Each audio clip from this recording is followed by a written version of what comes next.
Madame, Monsieur, bienvenue dans Vox News, votre rendez-vous quotidien de l'actualité. Je suis Fanny Wegscheider. À la une de l'information de ce jeudi 13 avril 2017.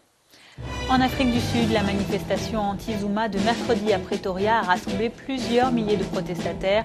Elle s'est tenue le jour même du 75e anniversaire du président sud-africain, de plus en plus critiqué. Au moins 22 personnes sont mortes au Sénégal suite à un incendie déclaré lors d'une retraite spirituelle musulmane à Médina Gounass.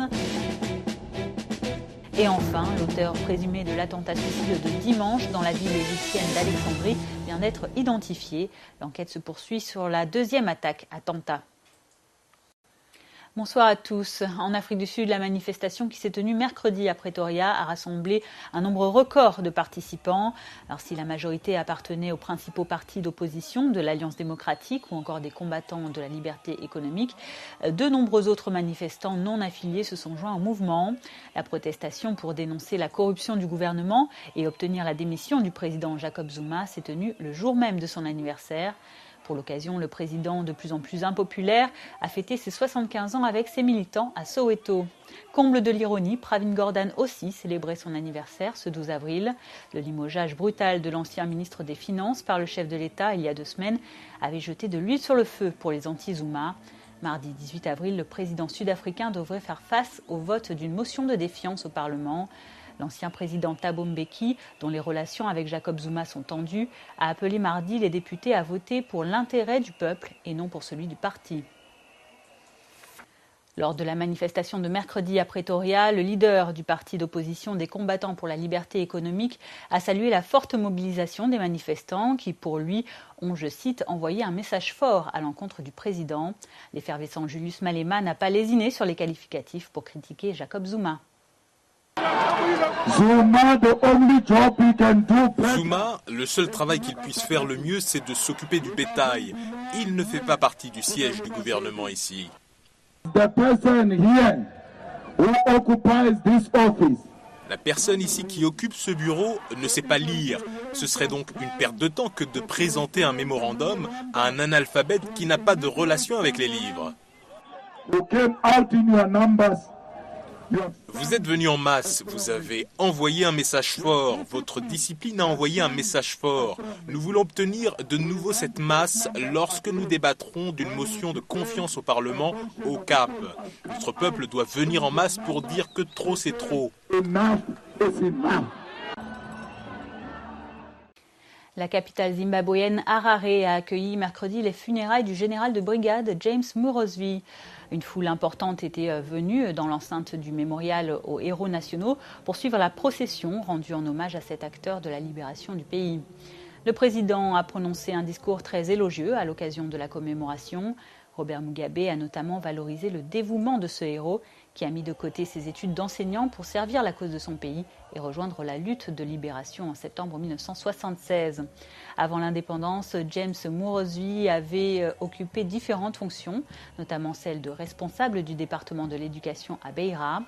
Le général de brigade est mort à l'âge de 60 ans à son domicile d'Harare jeudi dernier. Il souffrait de diabète depuis un certain temps.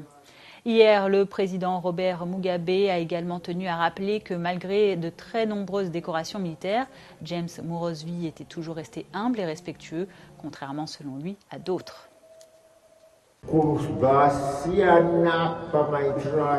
Le général James Morosvi était différent des autres vétérans de guerre qui pensaient avoir le droit de diriger du fait de leur statut de vétéran.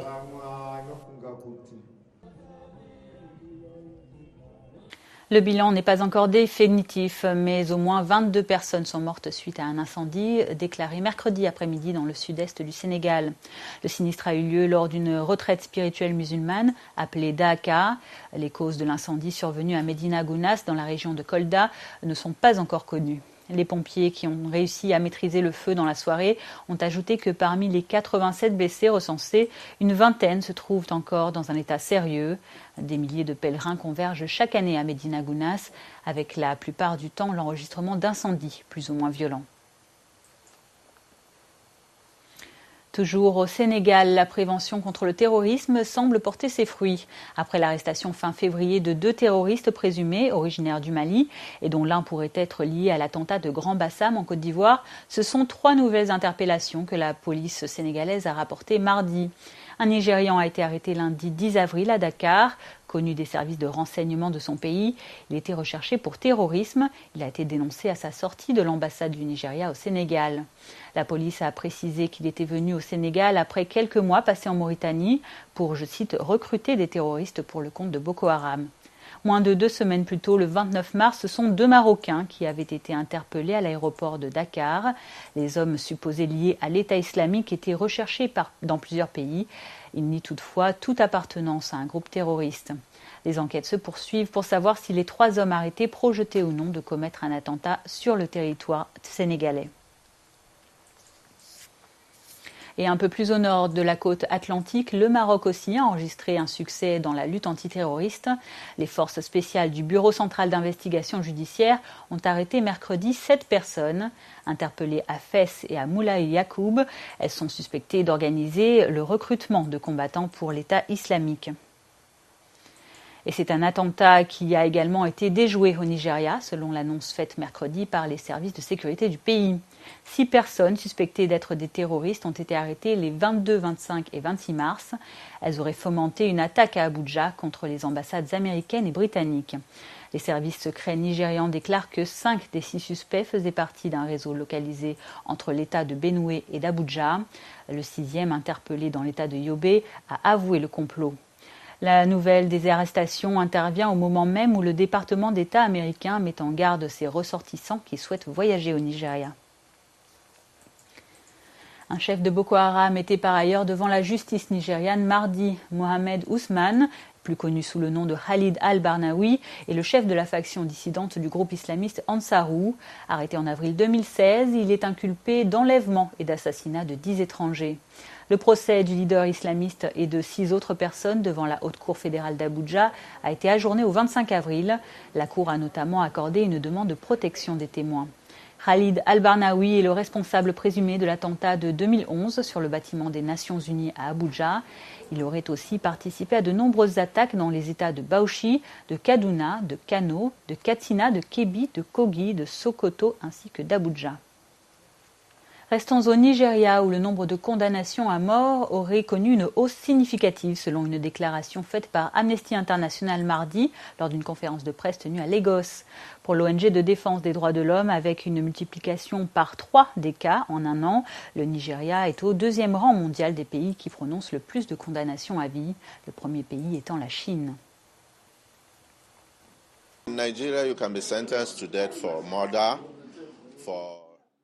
Au Nigeria, vous pouvez être condamné à mort pour meurtre, trahison et vol à main armée. Dans les États qui pratiquent la charia, ce sont les 12 États du Nord. Vous pouvez également être condamné à mort pour des crimes comme l'adultère, le viol ou la sodomie.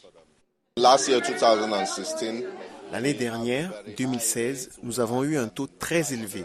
Nous avons eu 527 condamnations à mort contre 171 en 2015. Pour nous, Amnesty International, c'est un chiffre inacceptable. Les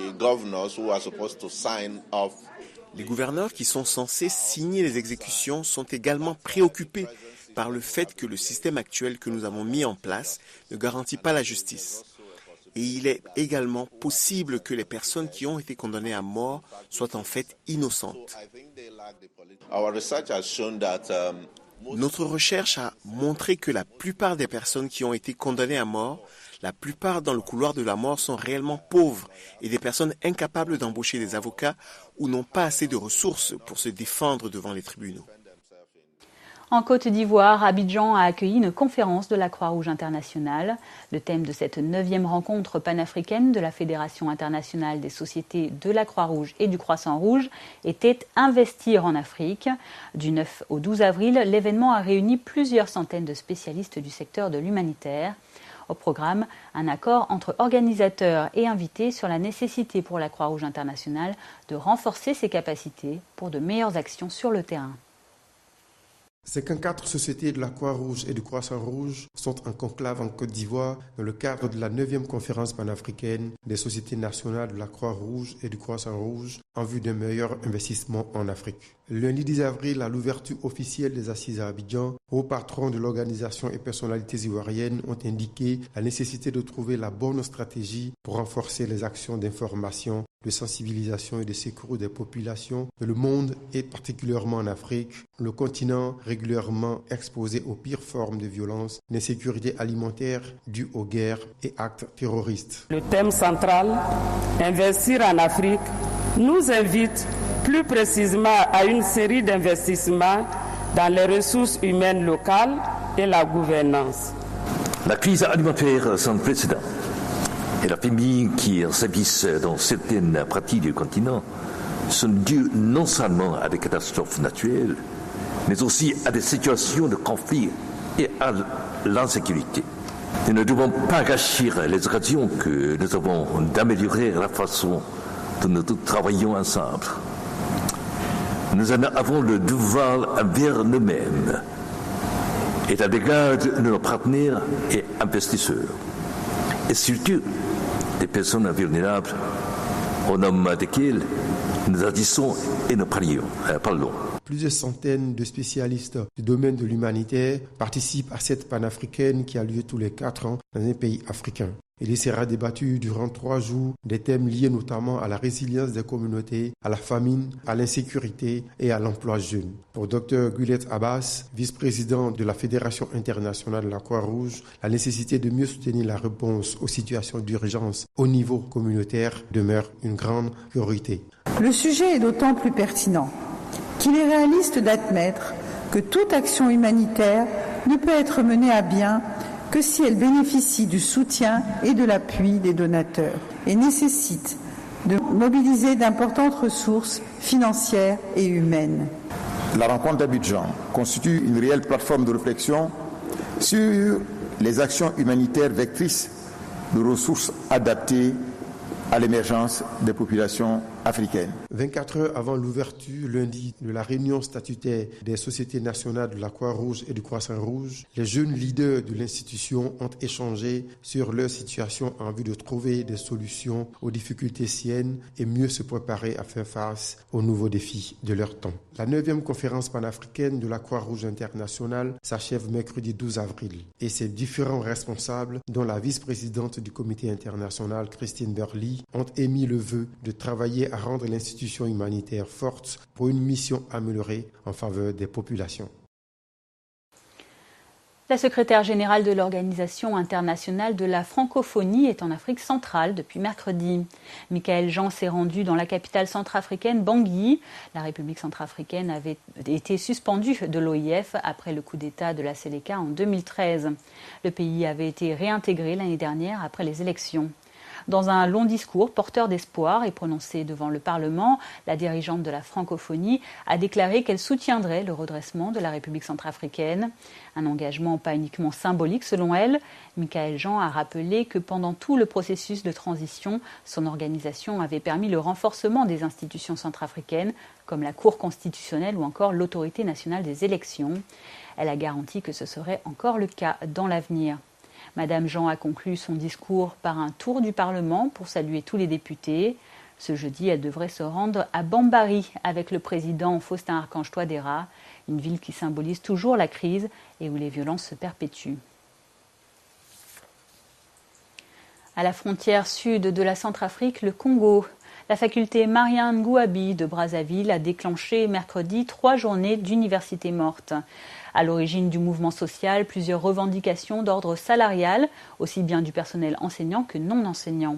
Fidel Mukamba du collège intersyndical donne pour exemple le paiement de leur salaire en même temps que ceux de la fonction publique, le paiement des heures supplémentaires effectuées pendant l'année académique 2015-2016 et enfin le décaissement toujours attendu du budget de fonctionnement de l'université. Certains étudiants s'agacent par ailleurs de l'acte posé par le collège intersyndical.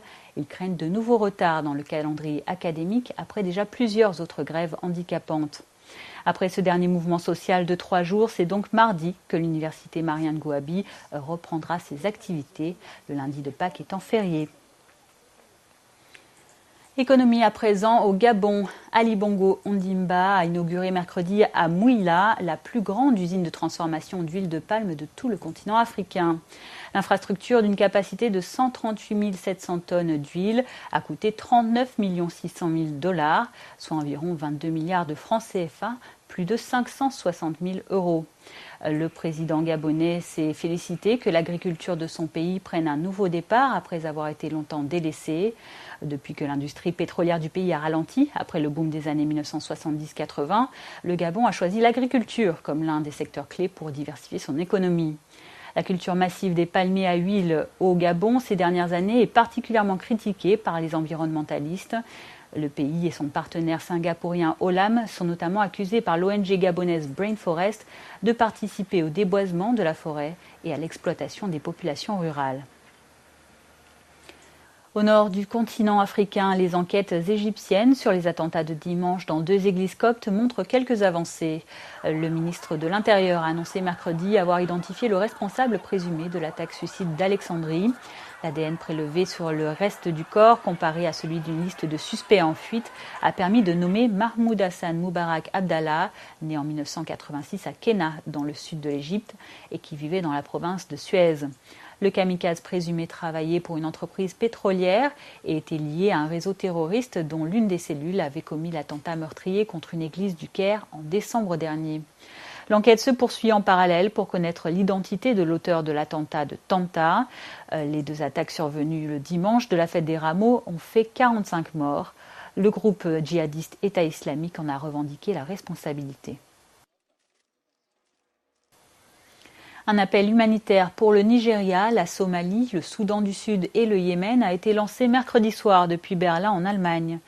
Des ONG basées dans les pays en question, ainsi que des ministères allemands des Affaires étrangères et du développement, soutenus par des organisations internationales comme le CICR ou encore le Haut Commissariat des Nations Unies pour les réfugiés, ont rendu public un document alarmant. Baptisé « Debout ensemble contre la famine », ce texte vise à trouver les 80% manquants de la somme jugée nécessaire pour venir en aide d'ici juillet à 20 millions de personnes touchées par le manque de nourriture dans ces régions.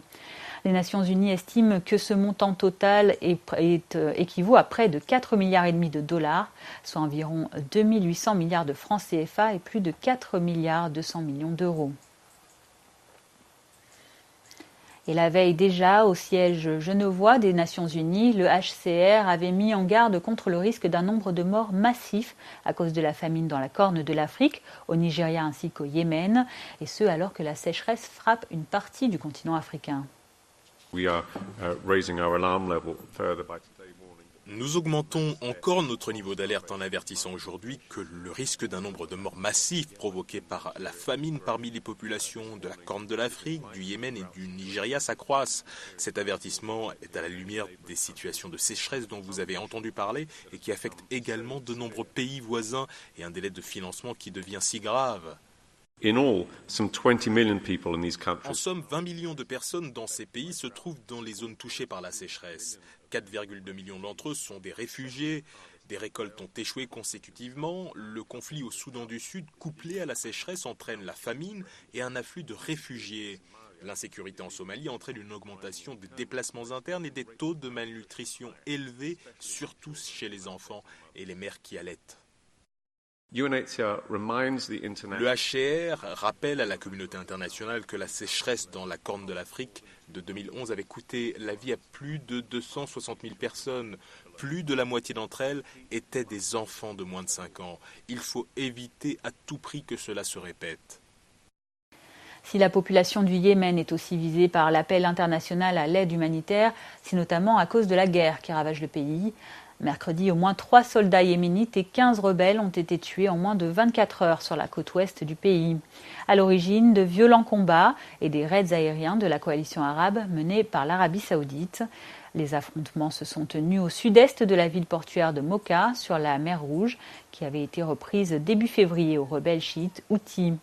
Le Soudan, qui fait partie de la coalition arabe, a annoncé, lui, la mort de 5 de ses soldats dans cette opération. 22 autres ont été blessés. Retour en Afrique pour refermer ce journal. Il est temps de faire le point sur l'événement cycliste du moment, le Tour cycliste international du Togo. Ce jeudi 13 avril, la 3e étape du Tour a relié Kanté à Kara, une épreuve longue de 68 km que notre correspondant Noël Tadénion a suivi pour nous. C'est devant des notables de la région que le départ de la 3e étape du Tour cycliste international du Togo a été donné en milieu de matinée dans la ville de Kanté. C'est une ville située à 500 km au nord de Lomé. Longue de 108 km, l'étape a été courue entre Kanté et Kara. 70 athlètes ont pris le départ de cette étape avec en tête l'Ivoirien Issaka Cissé, le maillot jaune. Il est resté modeste à la question de savoir s'il allait conserver son titre de leader. Tout dépend de la course. Nous, on fait nos possibles pour pouvoir défendre. Donc, on la défend comme on peut. Regroupés sur les 15 premiers kilomètres, les cyclistes se sont lancés par la suite dans un chassé-croisé avant que le Belge Van Couterstein, le Burkinabé Abdelaziz Mikiema et le Hollandais Rick Nobel ne s'échappent et ne prennent le large. Les trois se sont livrés à une vraie guerre avant que le Belge Van Couterstein ne l'emporte au sprint final, alors que l'Ivoirien Issaka Cissé conserve son maillot jaune de leader. Je suis très content. Lors de la première étape, je n'étais pas très en forme. Mais hier, j'avais de meilleures jambes et je suis arrivé second. Aujourd'hui, j'étais très bon et j'ai remporté le sprint avec 2 autres personnes. Et ça roule, tout le monde cherche à aller à l'avant, tout le monde cherche à gagner l'étape, chercher le maillot. Donc c'est normal que ça doit rouler comme ça. Et bon, on n'a qu'à suivre. La compétition présente un très bon niveau technique. Après 3 étapes, la vitesse moyenne tourne autour de 39 km/h. Ça roule vite, les étapes sont vraiment bien animées, notamment avec les Belges, les Hollandais, les Français, le coureur ivoirien Issaka Cissé. Non, l'épreuve est très très disputée. On a vécu 2 belles premières étapes. La première étape était longue, difficile avec l'arrivée en haut à Dani. Et puis hier avec la faille d'Alejo, donc on a une belle course. La 4e étape de cette 26e édition du Tour cycliste international du Togo sera courue vendredi entre les villes de Kara et Tchamba, longue de 108 km. Et refermons ce journal avec un mot de musique à présent, direction l'Éthiopie. Djano est un groupe de musique alternatif qui fusionne le rock et une musique traditionnelle éthiopienne. La formation est composée de 8 membres. La musique de Djano est faite de textes en langue amharique, parfois accompagnés de you-you et relevés de tonalités rock à base de batterie, de basse et de quelques riffs de guitare prononcés. Un clavier ajoute encore à ce savant et improbable mélange. Il reproduit des sons de masinko, un instrument traditionnel à cordes uniques éthiopien qui ressemble à un violon. Djano, le nom du groupe, vient de celui d'un morceau de tissu traditionnel aux dominantes de blanc et qui est souvent utilisé comme écharpe ou comme robe en Éthiopie. Dans un paysage musical local dominé par la pop, le reggae ou encore le jazz ou la musique traditionnelle, les membres de Djano font figure de véritables extraterrestres. S'ils revendiquent fièrement leur singularité, cela ne les empêche pas tout de même de brandir tout aussi haut leurs racines abyssiniennes. C'était un énorme risque parce que le rock n'est pas très populaire ici pour toutes sortes de raisons. Et essayer de défier cela en ayant notre propre style et notre propre vision de cette musique ici en Éthiopie, c'était un peu effrayant quand nous avons essayé de sortir notre album. Il y a 5 niveaux de chant comme les mélodies dans la musique éthiopienne. Donc, tous ont des sentiments différents quand nous les fusionnons avec du rock. Ça donne un son tellement beau. Sur notre premier album, nous nous sommes concentrés sur d'anciennes versions de la musique éthiopienne. Quand je dis ancienne, je parle de très très vieilles. Nous avons même fait des reprises dans notre album.